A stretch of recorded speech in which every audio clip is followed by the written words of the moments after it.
Nakalatag na ang maraming aktibidad para sa selebrasyon ng ika-117 anibersaryo ng proklamasyon ng kasarinlan ng Pilipinas. Sa Luneta o Rizal Park, itinampok ang makulay na kultura ng ating bansa. May news to go si Lay Alves. Lay! Para sa bisperas ng ika-117 anibersaryo ng proklamasyon ng kasarinlan ng Pilipinas, sinimulan ang selebrasyon nito sa Luneta Park.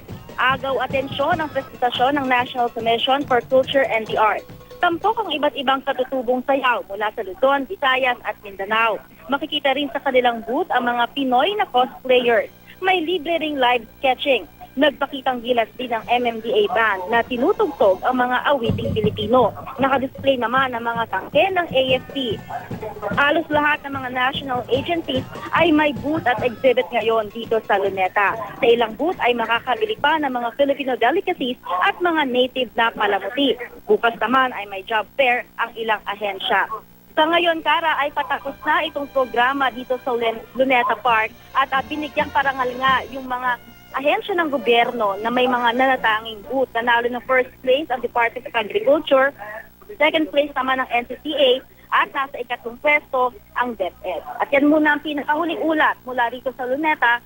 Balik sa iyo, Kara. Maraming salamat, Lay Alves.